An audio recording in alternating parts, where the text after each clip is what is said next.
दोस्तों,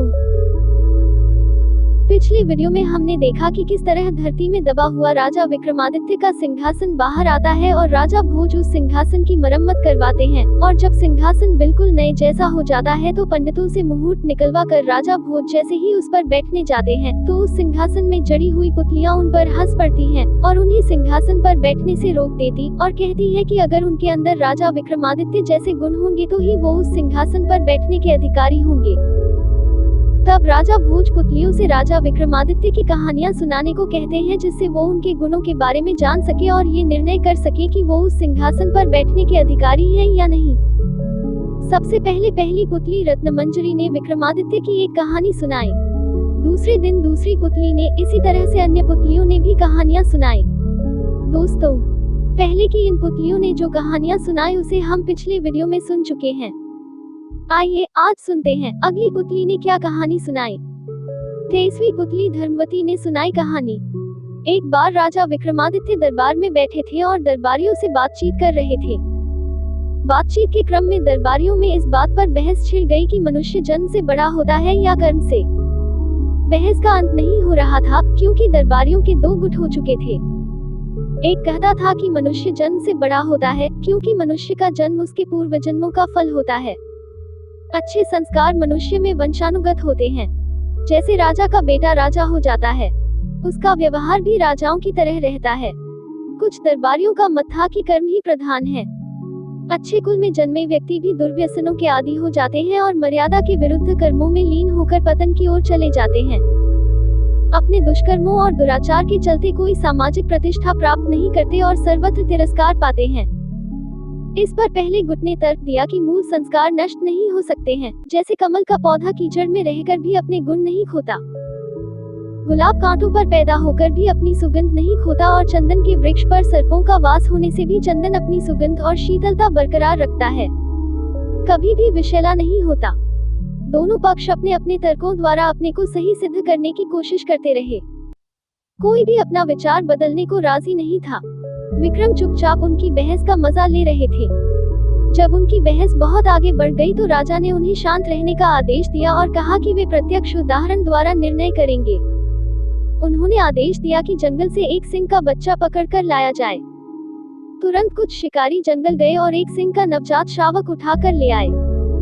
उन्होंने एक गडेरिये को बुलाया और उस नवजात शावक को बकरी के बच्चों के साथ साथ पालने को कहा। गडेरिये की समझ में कुछ नहीं आया, लेकिन राजा का आदेश मानकर वह शावक को ले गया। शावक की परवरिश बकरी के बच्चों के साथ होने लगी। वह भी भूख मिटाने के लिए बकरियों का दूध पीने लगा।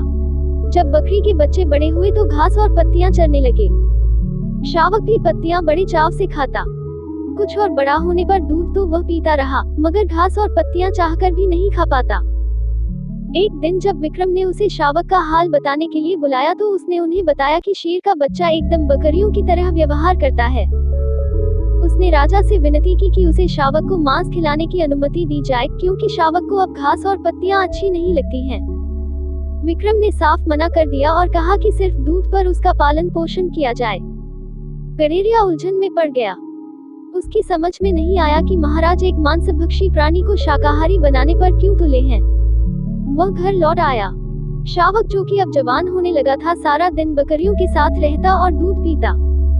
कभी कभी बहुत अधिक भूख लगने पर घास पत्तियां भी खा लेता।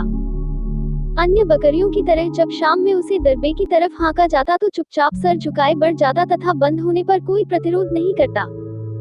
एक दिन जब वह अन्य बकरियों के साथ चल रहा था तो पिंजरे में बंद एक सिंह को लाया गया। सिंह को देखते ही सारी बकरियां डरकर भागने लगी तो वह भी उनके साथ दुम दबाकर भाग गया। उसके बाद राजा ने गडेरिये को उसे स्वतंत्र रूप से रखने को कहा। उस स्थिति में भूख लगने पर उसने खरगोश का शिकार किया और अपनी भूख मिटाई।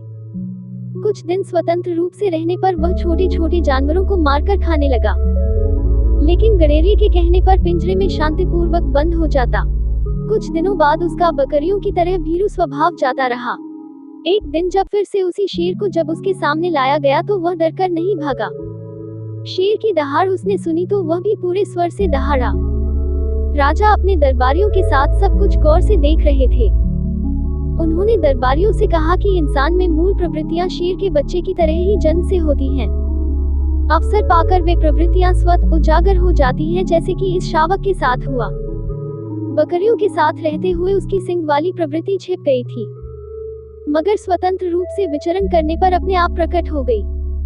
उसे यह सब किसी ने नहीं सिखाया, लेकिन मनुष्य का सम्मान कर्म के अनुसार किया जाना चाहिए।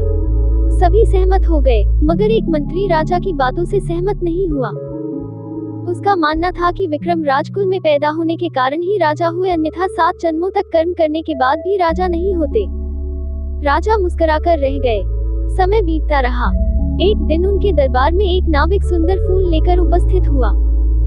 फूल सचमुच विलक्षण था और लोगों ने पहली बार इतना सुंदर लाल फूल देखा था। राजा ने फूल के उद्गम स्थल का पता लगाने के लिए 2 दरबारियों को भेज दिया। वे दोनों उस दिशा में नाव से बढ़ते गए जिधर से फूल बहकर आया था। नदी की धारा कहीं अत्यधिक सक्रिय और तीव्र हो जाती थी, कहीं चट्टानों के ऊपर से बहती थी। काफी दुर्गम रास्ता था। बहते बहते नाव उस जगह पर पहुंची जहां किनारे पर एक अद्भुत दृश्य था। एक बड़े पेड़ पर एक योगी लटका हुआ था और वह एक बड़ी सी जंजीर से बंधा हुआ था। जंजीरों की रगड़ से उसके शरीर पर कई गहरे घाव बन गए थे। उन घावों से रक्त चू रहा था, जो नदी में गिरते ही रक्तवर्ण पुष्पों में बदल जाता था। कुछ दूरी पर ही कुछ साधु बैठे तपस्या में लीन थे। जब वे कुछ और फूल लेकर दरबार में वापस लौटे तो मंत्री ने राजा को सब कुछ बताया। तब विक्रम ने उसे समझाया कि उस उल्टे लटके योगी को राजा समझो और अन्य साधनारत सन्यासी उसके दरबारी हुए।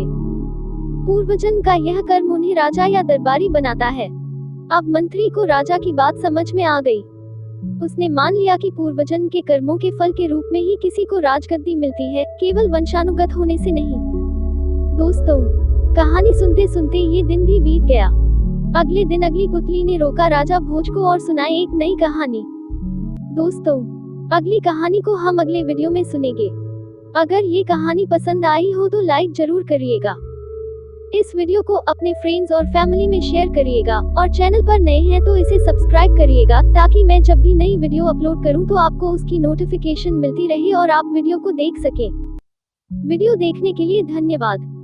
फिर मिलेंगे अगले वीडियो में एक नई कहानी के साथ। तब तक के लिए मुझे इजाजत दीजिए। धन्यवाद।